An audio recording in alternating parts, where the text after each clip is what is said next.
अगर कोई आपसे पूछे कि भारत की असली ताकत क्या है, तो जवाब सिर्फ सैनिकों की संख्या नहीं होगा।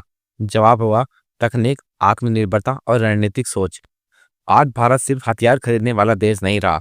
आज भारत डिजाइन करने, बनाने और दुनिया को दिखाने वाला देश बन चुका है। इसी बदलते भारत की कहानी आज क्या दिखी, चार खबरें। 6 जनरेशन फाइटर जेट एयरक्राफ्ट, नया राफेल समझौता, अडानी एम्पेरर डील और 5000 टीयर्स 9 सिस्टम की डिलीवरी।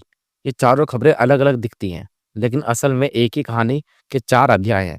भारत के नए सैन्य भविष्य की कहानी। अब तक आपने सुना होगा 4 जनरेशन 5 जनरेशन फाइटर जेट के बारे में, लेकिन 6 जनरेशन फाइटर जेट सिर्फ एक लड़ाकू विमान नहीं, ये उड़ता हुआ एक कमांड सेंटर है। 6 जनरेशन फाइटर जेट क्या होता है दोस्तों?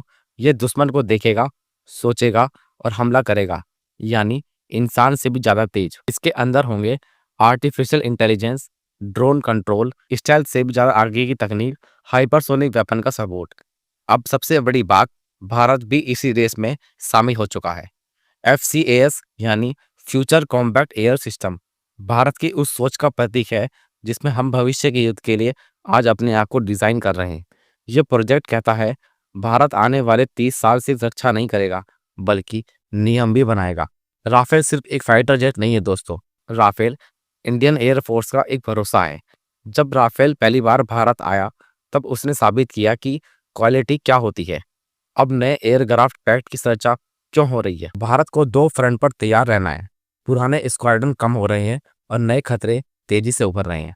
नया राफेल समझौता बताता है कि भारत इमोशनल नहीं, प्रोफेशनल निर्णय ले रहा है। साथ ही ये संकेत भी है, टेक्नोलॉजी ट्रांसफर, लोकल मेंटेनेंस और भविष्य में भारतीय इंडस्ट्रीज की भूमिका और ज्यादा मजबूत होगी। राफेल भारत के लिए आज की ताकत है, जबकि FCAS कल की तैयारी।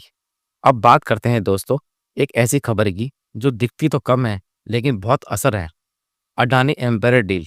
एम्पेरर डील अम्बेरियर दुनिया की सबसे एक एविएशन कंपनियों में से एक है, जो अडानी ग्रुप में भारत इंफ्रास्ट्रक्चर और डिफेंस का सबसे बड़ा नाम चुना गया है।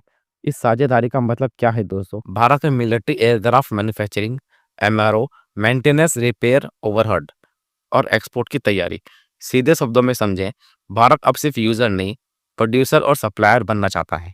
और यह डील उन युवाओं के लिए भी संदेश है जो एरोस्पेस इंजीनियर, टेक्नीशियन और डिफेंस स्टार्टअप।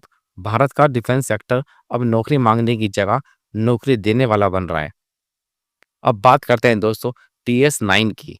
अक्सर लोग सोचते हैं कि युद्ध सिर्फ मिसाइल और फाइटर जेट से होता है, लेकिन ये सच बात है, युद्ध जानकारी से भी जीता जाता है। TS9 जैसे सिस्टम निगरानी, कम्युनिकेशन और ऑपरेशन को सपोर्ट करते हैं। 5000 यूनिट की डिलीवरी का मतलब है बेहतर नेटवर्क, तेज निर्णायक और जमीन पर सैनिकों की सुरक्षा।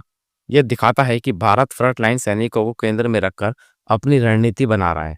अब जरा पीछे हटकर FCA की भविष्य, राफेल वर्तमान, अडानी एम्पर आत्मनिर्भरता, TS9 जमीनी ताकत, ये सब चारों मिलकर क्या बताते हैं दोस्तों? एक संपूर्ण सैन्य इकोनॉमी सिस्टम।